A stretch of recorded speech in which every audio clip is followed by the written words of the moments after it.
Assalamualaikum warahmatullahi wabarakatuh. Saya Sulis Setiawati dari kelompok 10. Di sini saya akan menjelaskan tentang pengertian jar wa ta'dil. Al-jar secara bahasa merupakan isim mahdar yang berarti luka yang mengalirkan darah atau sesuatu yang dapat menggugurkan keadaban seseorang. Al-jar menurut istilah yaitu terlihatnya sifat pada seseorang perawi yang dapat menjatuhkan keadabannya dan merusak hafalan dan ingatannya, sehingga menyebabkan gugur riwayatnya atau melemahkannya sehingga kemudian ditolak. At-tajrib yaitu memberikan sifat kepada seorang perawi dengan sifat yang menyebabkan pendaifan riwayatnya atau tidak diterima periwayatannya. Al-adlu secara bahasa adalah apa yang lurus dalam jiwa lawan dari durhaka, dan seseorang yang adil artinya kesaksian diterima, dan at-ta'dil artinya mensucikannya dan membersihkannya.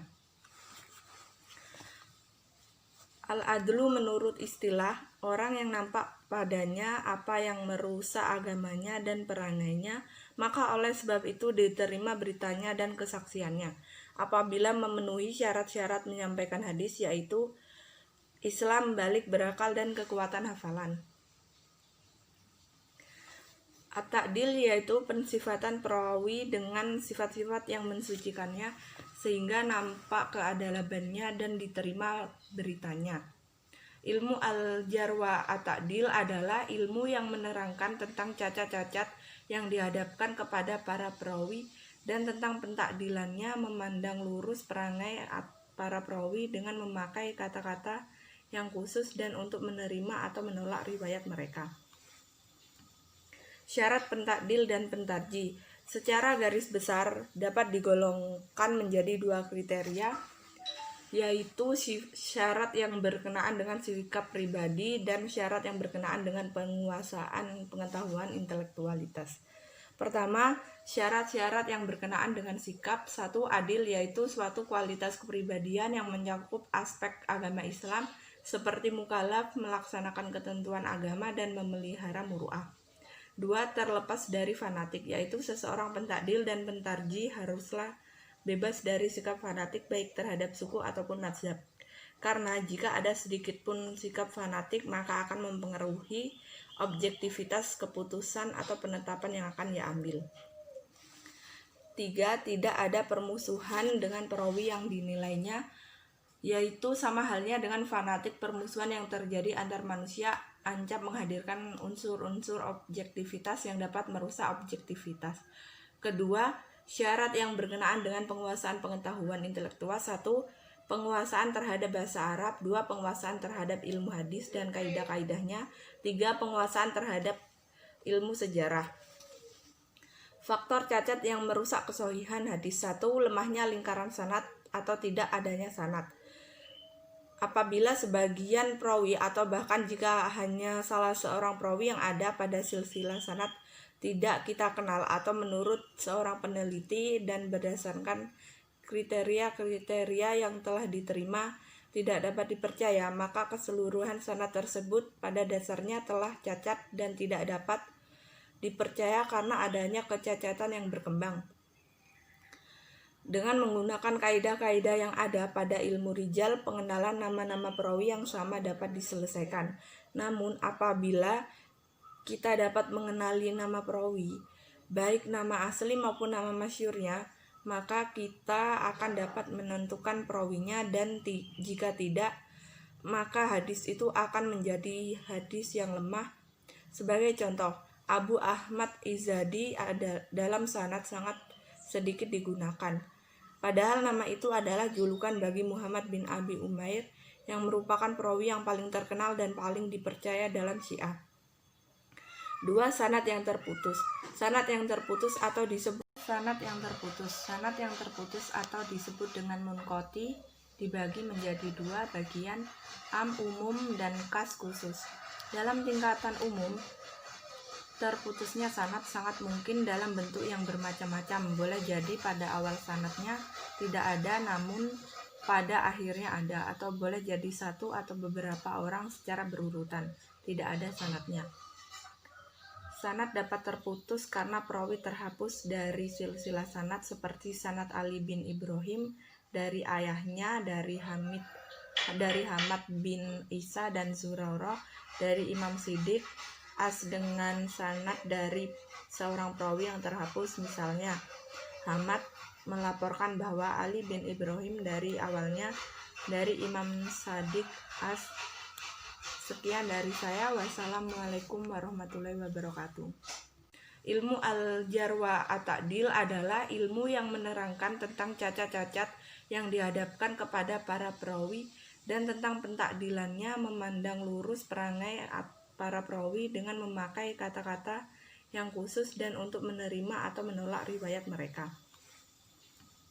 Syarat pentakdil dan pentarjih secara garis besar dapat digolongkan menjadi dua kriteria, yaitu syarat yang berkenaan dengan sikap pribadi dan syarat yang berkenaan dengan penguasaan pengetahuan intelektualitas. Pertama, syarat-syarat yang berkenaan dengan sikap. 1. Adil, yaitu suatu kualitas kepribadian yang mencakup aspek agama Islam seperti mukallaf, melaksanakan ketentuan agama, dan memelihara muru'ah. 2. Terlepas dari fanatik, yaitu seseorang pentakdil dan pentarjih haruslah bebas dari sikap fanatik baik terhadap suku ataupun mazhab. Karena jika ada sedikit pun sikap fanatik maka akan mempengaruhi objektivitas keputusan atau penetapan yang akan ia ambil. 3. Tidak ada permusuhan dengan perawi yang dinilainya, yaitu sama halnya dengan fanatik permusuhan yang terjadi antar manusia ancap menghadirkan unsur-unsur objektivitas yang dapat merusak objektivitas. Kedua, syarat yang berkenaan dengan penguasaan pengetahuan intelektual. 1. Penguasaan terhadap bahasa Arab. 2. Penguasaan terhadap ilmu hadis dan kaidah-kaidahnya. 3. Penguasaan terhadap ilmu sejarah. Faktor cacat yang merusak kesohihan hadis. 1. Lemahnya lingkaran sanad atau apabila sebagian perawi atau bahkan jika hanya salah seorang perawi yang ada pada silsilah sanad tidak kita kenal atau menurut seorang peneliti dan berdasarkan kriteria-kriteria yang telah diterima tidak dapat dipercaya, maka keseluruhan sanad tersebut pada dasarnya telah cacat dan tidak dapat dipercaya karena adanya kecacatan yang berkembang. Dengan menggunakan kaidah-kaidah yang ada pada ilmu rijal, pengenalan nama-nama perawi yang sama dapat diselesaikan. Namun apabila kita dapat mengenali nama perawi, baik nama asli maupun nama masyhurnya, maka kita akan dapat menentukan perawinya, dan jika tidak, maka hadis itu akan menjadi hadis yang lemah. Sebagai contoh, Abu Ahmad Izadi dalam sanad sangat sedikit digunakan. Padahal nama itu adalah julukan bagi Muhammad bin Abi Umair yang merupakan perawi yang paling terkenal dan paling dipercaya dalam Syiah. 2. Sanad yang terputus. Sanad yang terputus atau disebut dengan munqati dibagi menjadi dua bagian, am umum dan kas khusus. Dalam tingkatan umum, terputusnya sanad sangat mungkin dalam bentuk yang bermacam-macam. Boleh jadi pada awal sanadnya tidak ada namun pada akhirnya ada, atau boleh jadi satu atau beberapa orang secara berurutan tidak ada sanadnya.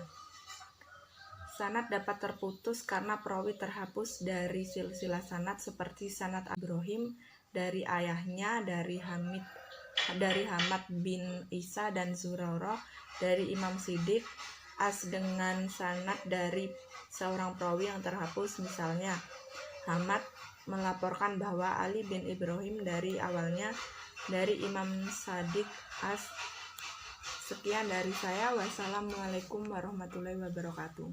Assalamualaikum warahmatullahi taala wabarakatuh. Perkenalkan, nama saya Hotija. Saya di sini akan mempresentasikan hasil kerja kelompok kami. Langsung saja.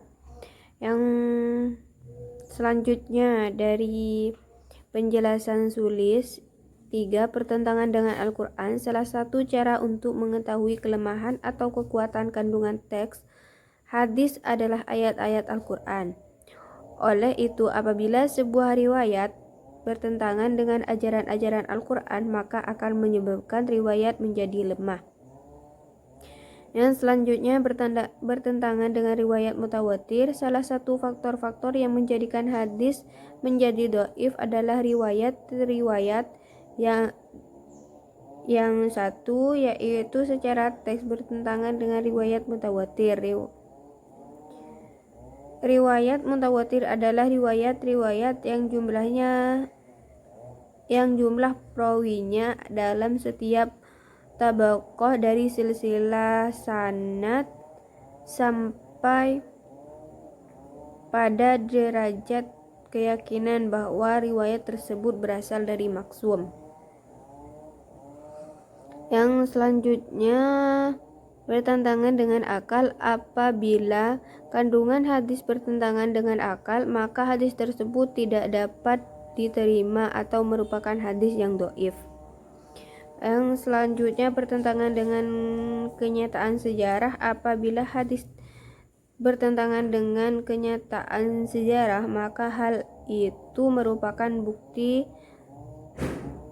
tak terbantahkan atas ketidakbenaran dan kelemahan suatu hadis.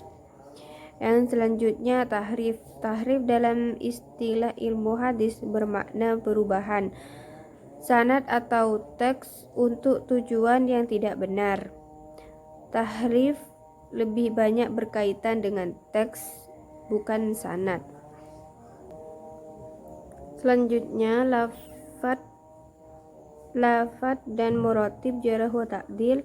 Lafad ilmu jarh wa ta'dil. Ilmu hajar menyusun ke dalam 5 tingkatan, yaitu yang pertama berbentuk af'alut tafdil atau ungkapan lain yang serata maknanya dengan af'alut tafdil. Contohnya, orang yang paling thiqah.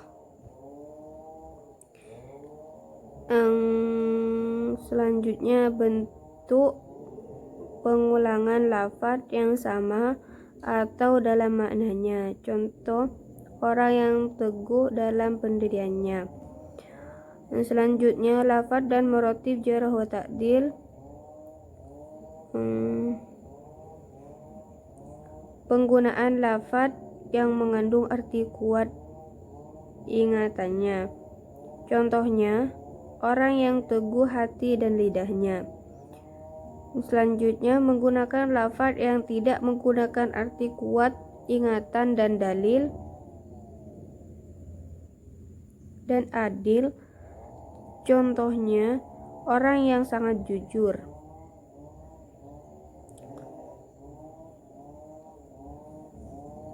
Selanjutnya menggunakan lafaz yang menunjukkan kejujuran rawi tanpa kedobitan. Contohnya orang yang berstatus jujur. Selanjutnya terakhir menggunakan lafaz yang menunjukkan arti mendekati cacat seperti sifat-sifat di atas yang diikuti kafas ya insyaallah atau ditasgidkan atau lafaz tersebut dikaitkan dengan pengharapan. Contohnya orang yang jujur jika Allah menghendaki. Selanjutnya lafaz dan maratib jarh wa ta'dil. Maratib ilmu jarh wa ta'dil. Para rawi yang meriwayatkan hadis tidak semuanya berada dalam satu derajat bila dipandang dari segi keadilan, kedebitan, dan hafalan mereka. Kondisinya sangat beragam. Di antaranya, mereka ada yang hafalannya sempurna, ada yang kurang dalam hafalan dan ketetapan, ada pula yang sering lupa dan salah, padahal mereka orang yang adil dan amanah. Serta ada juga yang berdusta dengan hadis, maka Allah SAW menyingkap kualitas mereka ini melalui tangan para ulama. Oleh karena itu, para ulama telah menetapkan tingkatan jarh dan ta'dil dan lafaz-lafaz yang menunjukkan pada setiap tingkatan tersebut. Tingkatan ta'dil ada 6, begitu pula dengan jarh.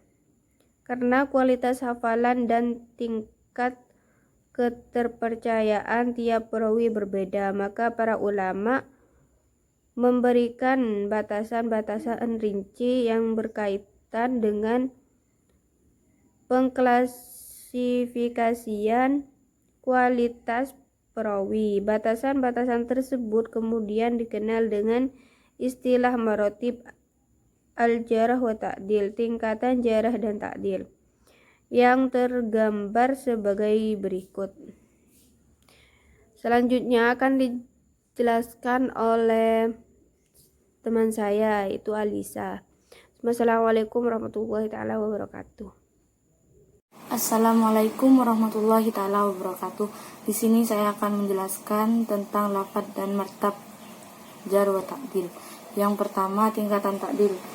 Kata-kata yang digunakan untuk tingkatan keadilan dan kedebitan paling tinggi, misalnya orang yang paling sikoh, orang yang paling mantap hafalannya dan keadilannya, orang yang paling baik keteguhan hati dan lidahnya, orang yang sikoh melebihi orang yang sikoh. Kedua, kata-kata yang digunakan untuk menunjukkan tingginya keadilan dan kedebitan seorang rawi. Kata-kata di bawah ini diduduki tingkatan nomor 2. Misalnya, orang yang teguh lagi teguh, orang yang sikoh lagi sikoh, orang yang ahli lagi sikoh lidahnya, orang yang teguh lagi sikoh, orang yang hafidz lagi fasih lidahnya, orang yang kuat tingkatannya lagi meyakinkan lidah ilmunya. Ketiga, menunjukkan keadilan dengan kata-kata yang mengandung arti kuat ingatannya. Kata-kata ini digolongkan pada tingkatan nomor 3. Yang pertama, orang yang teguh, orang yang meyakinkan, orang yang kuat hafalannya, orang yang sikoh, orang yang fasih lidahnya. Yang keempat, kata-kata yang menunjukkan keadilan dan kedebitan seorang rawi, tetapi tidak mengandung arti ingatannya, yaitu orang yang sangat jujur, orang yang dapat memegang amanah, orang yang tidak cacat atau tidak ada masalah. Yang kelima, kata-kata yang menunjukkan kejujuran rawi, tetapi pada dirinya tidak ada kedebitan, yaitu orang yang berstatus jujur, orang yang baik hadisnya, orang yang bagus hadisnya, orang yang hadisnya berdekatan dengan hadis orang yang sikoh. Yang keenam, kata-kata yang dipakai menunjukkan arti mendekati cacat. Ini menduduki posisi terakhir dalam tingkatan keadilan dan kedebitan seorang rawi. Yaitu yang pertama, orang yang jujur, insya Allah, orang yang diharapkan sikoh, orang yang sedikit kesalahannya, orang yang diterima hadisnya. Yang berikutnya tingkatan jar. Adapun kata-kata yang digunakan untuk melalui rawi yang cacat di antaranya, pertama, tingkatan yang paling jelek dan buruk menggunakan kata-kata orang yang paling dusta, orang yang paling bohong, orang yang paling buruk kebohongannya. Yang kedua, kata-kata yang menunjukkan kecacatan yang paling jelek nomor 2 adalah, yaitu seorang pembohong, seorang pendusta, seorang penipu. Ketiga, kata-kata yang berarti adanya dugaan dusta, bohong, serta yang lainnya, yaitu orang yang dituduh berbohong, orang yang dituduh dusta, orang yang terlalu diteliti, orang yang gugur, orang yang hadisnya telah hilang, orang yang ditinggal hadisnya. Keempat, kata yang menunjukkan kelemahan kedudukan rawi, yaitu orang yang dilempar hadisnya, orang yang lemah, orang yang ditolak hadisnya. Lafadz dan martab jar wa ta'dil. Kelima, kata-kata yang menunjukkan kekacauan hafalan rawi, yaitu orang yang tidak dapat digunakan hujahnya, orang yang tidak dikenal identitasnya, orang yang mungkar hadisnya, orang yang kacau hadisnya, orang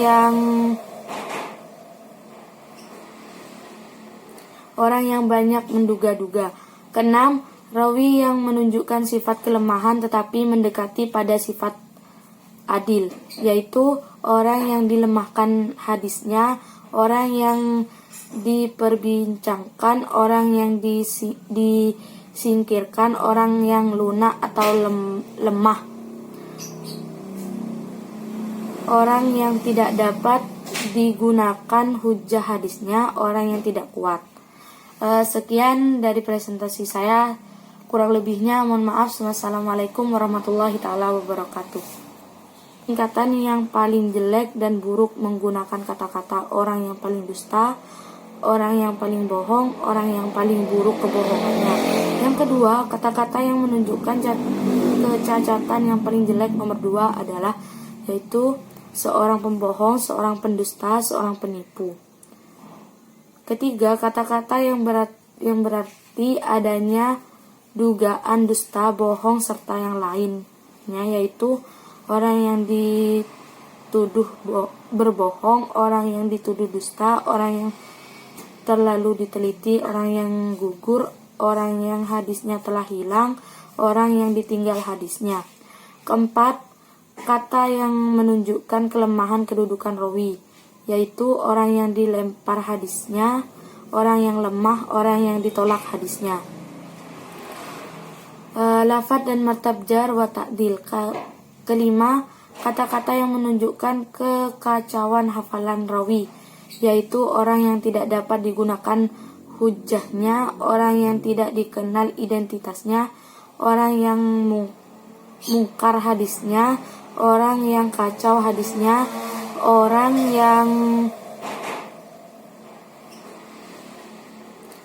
yang banyak menduga-duga. Keenam, rawi yang menunjukkan sifat kelemahan tetapi mendekati pada sifat adil, yaitu orang yang dilemahkan hadisnya, orang yang diperbincangkan, orang yang disingkirkan, orang yang lunak atau lemah, orang yang tidak dapat digunakan hujjah hadisnya, orang yang tidak kuat. Sekian dari presentasi saya, kurang lebihnya mohon maaf. Wassalamualaikum warahmatullahi taala wabarakatuh. Seorang pembohong, seorang pendusta, seorang penipu. Ketiga, kata-kata yang berarti adanya dugaan dusta, bohong, serta yang lainnya, yaitu orang yang dituduh berbohong, orang yang dituduh dusta, orang yang terlalu diteliti, orang yang gugur, orang yang hadisnya telah hilang, orang yang ditinggal hadisnya. Keempat, kata yang menunjukkan kelemahan kedudukan rawi, yaitu orang yang dilempar hadisnya, orang yang lemah, orang yang ditolak hadisnya. Lafadz dan martab jar wa ta'dil. Kelima, kata-kata yang menunjukkan kekacauan hafalan rawi, yaitu orang yang tidak dapat digunakan hujjahnya, orang yang tidak dikenal identitasnya, orang yang mungkar hadisnya, orang yang kacau hadisnya, orang yang banyak menduga-duga. Keenam, rawi yang menunjukkan sifat kelemahan tetapi mendekati pada sifat adil, yaitu orang yang dilemahkan hadisnya, orang yang diperbincangkan, orang yang disingkirkan, orang yang lunak atau lemah, orang yang tidak dapat digunakan hujjah hadisnya, orang yang tidak kuat. Sekian dari presentasi saya, kurang lebihnya mohon maaf. Wassalamualaikum warahmatullahi taala wabarakatuh.